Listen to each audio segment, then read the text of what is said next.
Boa noite, meus queridos amigos. Tudo bem com vocês? Espero que sim, como sempre. Bom, vamos falar um pouquinho mais então sobre Deus hoje? E quem é Deus então para você? Quem é Deus? E você acredita em Deus? Será que o Deus que você acredita é o mesmo Deus que eu acredito? Porque no mundo existem mais de 40 mil denominações religiosas. Olha só, 40 mil denominações religiosas. E cada uma, respectivamente, acredita em seu próprio Deus. Cada uma tem o seu próprio Deus. Mas será que não existe um Deus supremo, único, absoluto, que é o legislador supremo e que rege todo o universo, todo o cosmos? Ou não? Existem divindades, deuses, assim como, por exemplo, o reino do Egito acreditava. Divindades pagãs diversas. Será mesmo que existem deuses? Porque dentro dessa perspectiva, né, geral, de uma maneira mais ampla, nós vivemos em uma era relativista. Uma era em que a minha verdade, aquilo que eu acredito é a minha verdade absoluta, e aquilo que você acredita é a sua verdade absoluta. Então, os seus achismos te dizem que a sua verdade é absoluta, e os meus achismos me dizem que a minha verdade é absoluta. E é curioso pensar nisso, porque quando a gente apresenta, por exemplo, o Deus cristão, o Deus da Bíblia, as pessoas até acreditam nesse Deus, elas até acreditam que ele é supremo, absoluto, só que as pessoas não querem esse Deus. Porque esse Deus aqui da Bíblia, ele é um Deus que me diz não. É um Deus de restrições, é um Deus que proíbe, é um Deus que bate de frente de acordo com os meus ideais, com as minhas vontades, os meus desejos, as minhas paixões, cobiça. E esse Deus aqui, então, da Bíblia, ele não é interessante, porque ele é um Deus de restrições. E é engraçado isso, porque quando a gente pensa em um Deus de restrições, logo nós pensamos que esse Deus nos odeia ou que ele não gosta de nós. Porque esse Deus me proíbe de fazer aquilo que eu quero. Isso não é amor. Porque nós vivemos em uma era em que uma das definições do amor, dentro de um conceito geral do que é amor, é que o amor é quando eu deixo a pessoa fazer o que ela quer. É quando eu não julgo ninguém, sabe? Não, eu não te julgo. Faça a sua vontade, faça tudo que você tenha vontade. Seja quem você é, né? As pessoas confundem isso com amor. Mas será que o amor é isso mesmo? Né? E será que o amor ele não restringe também para algo que me traga maiores benefícios futuramente? Então esse Deus aqui da Bíblia, ele não é um Deus interessante, né? E quando ele bate de frente com os meus princípios, as pessoas acreditam que esse Deus é um Deus de ódio. E é curioso isso, porque se nós somos a imagem e semelhança de Deus, se Deus criou então o ser humano à sua imagem e semelhança, como ele poderia nos odiar? E quando eu aponto, né, ou pelo menos quando eu tento orientar algumas pessoas, ou eu tento colocar a minha opinião, expor a minha opinião, se eu não tiver cuidado com as minhas palavras, as pessoas vão deduzir que o meu discurso é um discurso de ódio. E o que é um discurso de ódio? Olha só que interessante que eu achei aqui na internet. Ó, discurso de ódio ou incitamento ao ódio é, de forma genérica, qualquer ato de comunicação que inferiorize. Ato de comunicação que inferiorize ou incite o ódio contra uma pessoa ou grupo. Tendo por base, que base? As características como raça, gênero, etnia, nacionalidade, religião, orientação sexual ou outro aspecto passível de discriminação. No direito, o discurso de ódio ou qualquer discurso, gesto ou conduta escrita ou representada que seja proibida porque pode incentivar ou incitar a violência ou ação discriminatória contra um grupo de pessoas ou porque ela defende ou intimida um grupo de cidadãos. A lei pode tipificar as características que são passíveis de levar à discriminação, como raça, gênero, origem, nacionalidade, orientação sexual ou uma outra característica. E vocês vão perceber que, não, as pessoas já perceberam, a grande maioria, que esse Deus ele proíbe muitas coisas. Muitas coisas. Deus tem uma lista de pessoas, por exemplo, que não entrarão no céu. Ele diz isso em sua palavra. Só que as pessoas não gostam disso. Elas não gostam da admoestação. Porque isso bate de frente com aquilo que elas gostam, os desejos, as vontades. Então esse Deus é mau quando ele me diz não para aquilo que eu gosto. Entenderam? Porque hoje as pessoas confundem muito o que é liberdade, e eu já falei muito sobre isso, liberdade de libertinagem. Elas invertem o amor, dizendo que o amor é um discurso de ódio, o discurso de amor é um discurso de ódio. Porque o amor às vezes me proíbe de muitas coisas. Olha, você não pode fazer isso, olha, você não pode fumar, você não pode beber, você não pode usar drogas, você não pode ter sexo, relações sexuais antes do casamento. Que é isso? Que loucura que é essa? Eu sou livre para fazer o que eu quero. Quem é você para me impedir? E quem é você para me julgar? Olha para sua vida, olha para o seu passado. Aliás, olha, porque as pessoas elas nos julgam por conta do nosso passado, né? Elas não acreditam na transformação. Elas não acreditam que as pessoas podem mudar. Esse é um grande erro do ser humano, né? Então elas julgam as pessoas por aquilo que elas foram, pela bagagem delas, pela construção que elas tiveram. As pessoas julgam assim. Então é muito estranho eu chegar em uma pessoa e falar, olha, não faz isso. Por exemplo, se eu fumei a vida inteira e tive uma doença, de repente eu desenvolvi uma doença pulmonar obstrutiva crônica. Eu sei que aquilo me causou mal. E se eu chego num fumante, num tabagista e digo, olha, você não pode fumar, e também isso é proibido, Deus proíbe isso, enfim. A pessoa vai me dizer, mas quem é você? Até ontem você estava fumando, quem é você para me proibir? Mas isso é amor, entenderam? A pessoa vai confundir muitas vezes isso com um discurso de ódio. Se eu chego em alguém e falo, olha, você está acima do peso, a pessoa vai me dizer o seguinte, nossa, mas que comentário mais gordofóbico. Porque tudo hoje é fobia, fobia. Ah, você é homofóbico, você é isso, você é aquilo, né? Será que nós estamos invertendo demais os valores?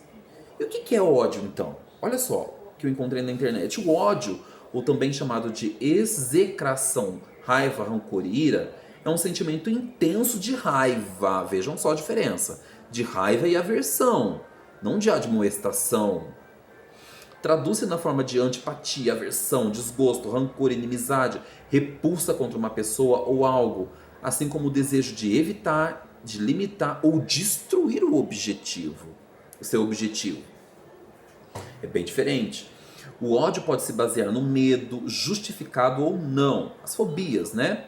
É descrito como frequência como o contrário do amor ou da amizade. Outros, no entanto, como Eliel Wiesel, consideram a diferença como o oposto do amor. E aí, o que é amor, como eu disse para vocês? O amor é quando eu tenho uma afeição tão grande pela pessoa que eu sei que ela está fazendo coisas erradas, que trarão sofrimento, atrarão sofrimento, angústias, dores, enfim.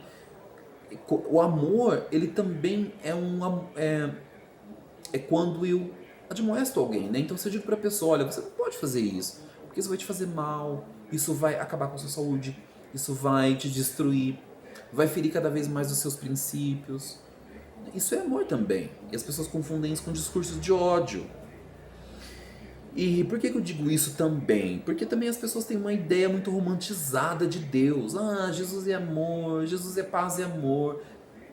Jesus aceita todo mundo como as pessoas são. Não importa se você é drogado, se você... Não importa. Jesus ama todos. Claro que Jesus ama. Mas Jesus é justo e Jesus proíbe muitas coisas. Jesus ama o fumante, mas ele proíbe a prática do fumar. Jesus ama o homossexual, mas ele odeia a prática. Por quê? Porque existe dentro da lei de Deus, desculpa, existe um motivo para essas proibições. Deus tem um motivo. Um dia eu entro no mérito da questão aqui. E Robson, então me diga aí quais são as evidências de que esse Deus existe, né? Porque as pessoas dizem, ah, Deus não existe. Ou elas, olha só que interessante, ou elas criam ídolos para não acreditar em Deus. Como assim? Muitas pessoas até querem, um exemplo, as pessoas querem ir para o céu, mas elas não querem esse Deus da Bíblia lá. Então elas criam ídolos que substituem essa adoração a Deus. De repente um artista famoso, idolatrias por dinheiro, idolatrias, egolatria, né? Que é um sentimento egoísta, quando você tem sentimentos voltados para os seus desejos, as suas próprias realizações e vontades, né? Então eu crio ídolos para não adorar esse Deus verdadeiro que existe. Eu não quero esse Deus de proibições aí que vocês apresentam não é interessante para mim, não é um Deus que me convém, entenderam? E quais são as evidências então de que esse Deus existe? São muitas. Por exemplo, até hoje não conseguiram provar a teoria do Big Bang, né? Porque os cientistas dizem que através da teoria das cordas, né, as coisas surgiram, o universo surgiu, enfim. Ou na teoria da panspermia, que diz que muitas bactérias vieram ao planeta Terra habitando, colonizadas em meteoros, quando chegaram aqui no planeta Terra, sofreram mutações e aí começou a evolução e tal, e daí surgiu o ser humano. Né? Então existem inúmeras teorias, mas não provaram até hoje a teoria do Big Bang, não conseguiram provar. É uma evidência então de que Deus existe, porque o acaso não tem o poder de criar nada, e com tanta perfeição, né? As coisas visíveis, né? Porque quando eu olho para as coisas visíveis são lógicas, tudo acontece logicamente, tudo tem sentido, né? Embora muitas pessoas tenham aí algumas crises de identidade, acreditam que a vida não faz sentido, mas a lógica do funcionamento da vida faz sentido. Olha só que interessante que Francis Iacona diz. A prova da existência de Deus é a insistência do ateu em provar que Deus não existe. Se Deus não existisse, todos naturalmente saberiam disso, porque ninguém existiria, né? Enfim, Freud diz o seguinte: a crença em Deus subsiste devido ao desejo de um pai protetor e imortalidade, ou como um ópio contra a miséria e sofrimento da existência humana. Faz sentido, porque assim, o ser humano, ele se incomoda com o sofrimento alheio, fomes, né? Injustiças sociais. Então o ser humano se incomoda com isso, é um reflexo de que existe a moral, que nós temos moral. E de onde veio isso? Tem que ter um legislador supremo que me diz que essas misérias que nós nos deparamos ao nosso redor não são naturais, entenderam? A gente fica incomodado com isso. Mas aí, Robson, que problema que você trouxe aqui, hein? Porque é mais fácil acreditar em é mais fácil não acreditar, desculpa, em um Deus que está lá no céu e que é mais fácil não acreditar em Deus do que acreditar em Deus, desculpa, que está lá no céu e não faz nada para evitar o sofrimento. Eu prefiro não acreditar em Deus então, porque se ele existe, por que ele não evita o sofrimento? Bom, aí é um tema para uma outra discussão, e um dia eu quero falar sobre isso com vocês. E outra coisa, se Deus existe, então ele me odeia. Porque como ele permite que eu sofra desse jeito? Então por que ele me fez assim? Por que Deus me fez assim? Por que ele me criou assim? E olha que interessante também o que Deus responde.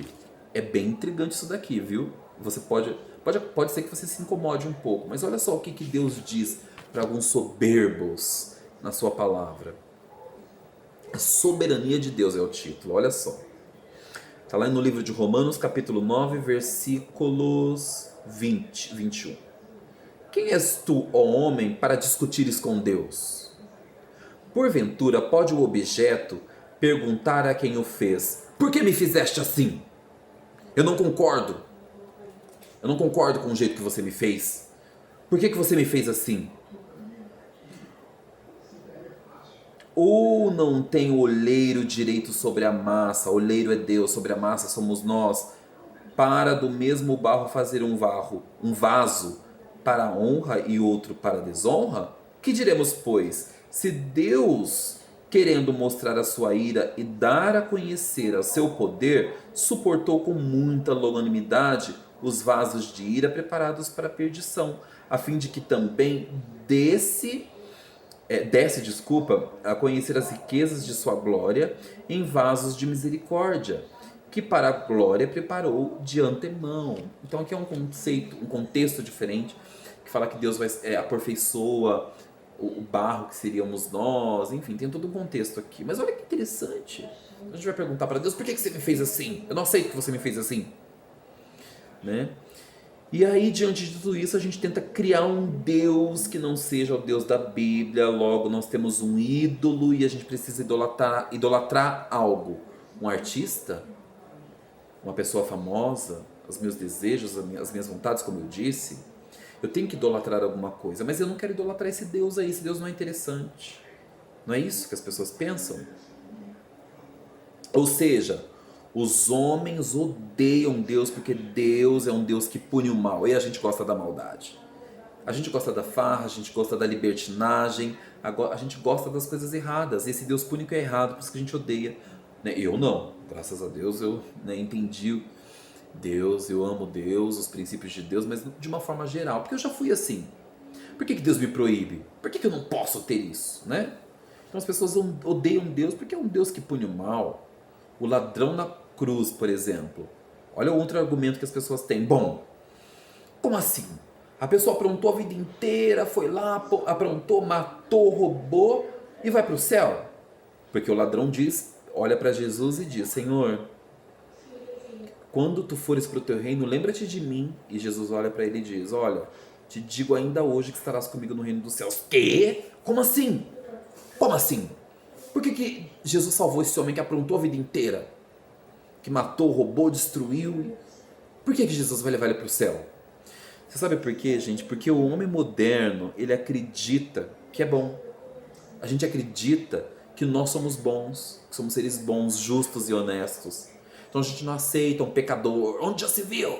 Salvar esse pecador, essa pessoa impura. Somos tão fariseus quanto os fariseus do Antigo Testamento.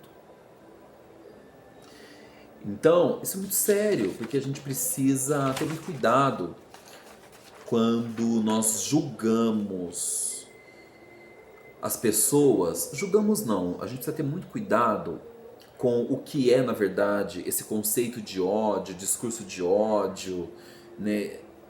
A gente precisa diferenciar isso de admoestação. Porque muitas vezes, quando nós alertamos as pessoas, não é porque odiamos, sim, porque amamos as pessoas. Mas como as pessoas não gostam que nós entremos nesse campo dos desejos e das vontades, elas odeiam essas admoestações. Então é isso, meus amados. Eu espero que vocês tenham entendido a mensagem e até a próxima.